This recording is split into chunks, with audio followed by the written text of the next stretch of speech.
on that 9th day that I truly believed that I heard the voice of God in my heart. My stepfather, who died the other year, he gave me my first Bible. I'd never read a Bible. I'd never even looked at one of these books. I just opened it up randomly. And the first page it fell on is what I'm going to read to you now. Now you imagine this is the first thing I've ever read out of one of these books. There was a man who had 2 sons. The younger one said to his father, "Let me have the money that will come to me." So the father divided his money between his 2 sons. A few days later he set off for a distant land where he squandered his money in a life of debauchery and sin. And when all his money had run out, all his friends left him. And he started feeling the pinch because that country experienced a severe famine.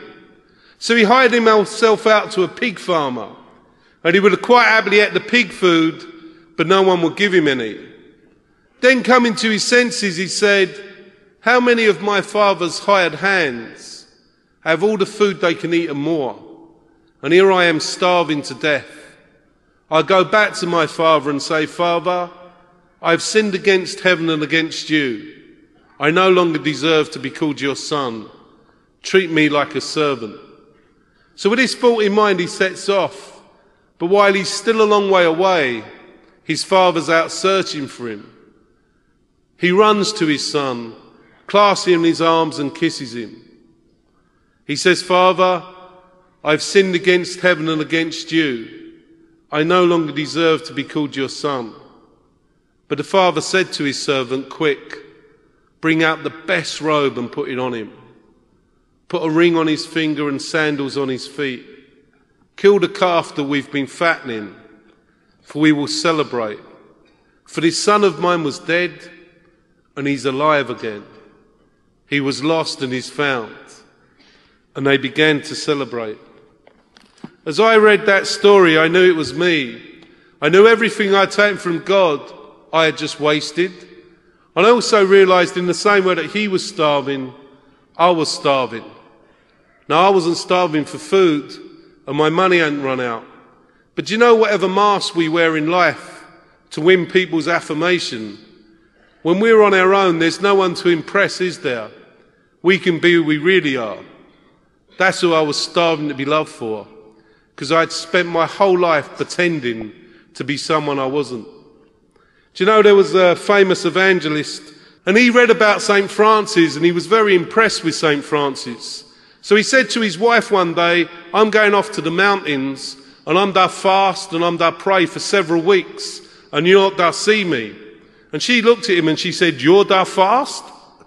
Anyway, the same day, 2 o'clock in the afternoon, she gets a phone call, and he says, "Pick me up, I'm in McDonald's." She said, "What happened to this 7 weeks of fasting and prayer?" He said, "I learnt a very, very important lesson.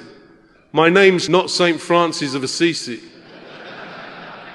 We don't have to pretend to be someone we're not. The only person we have to be is the true man Christ created us to be. The true man Christ created us to be. And if we're true to that, with our personality, we change the world we live in. You know, there's a true story of this man who takes his son to school every day. And every day he takes him to school, he says, "I'll be here waiting for you when you come out." And every day the little boy looks through the classroom window and sees his dad waiting by the gates, goes running up and gets a big hug off him. And his father says, "I'm always there be here for you. I'm never there leave you."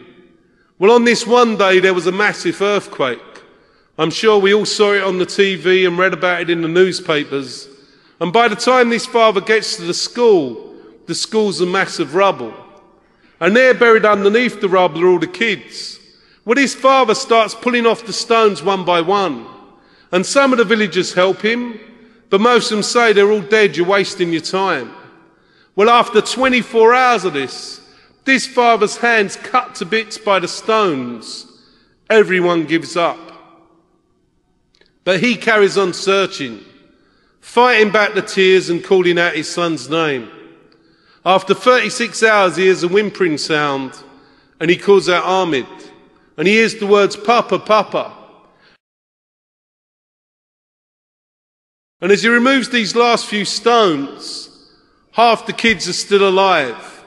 And his son was heard to say, "I told you my father would be here for me. I told you my father would be here for me." Well, how much that father loved his son, I realized God the Father loved me 1,000,000 times more. And he had never stopped searching for me, even under the rubble of my sinfulness.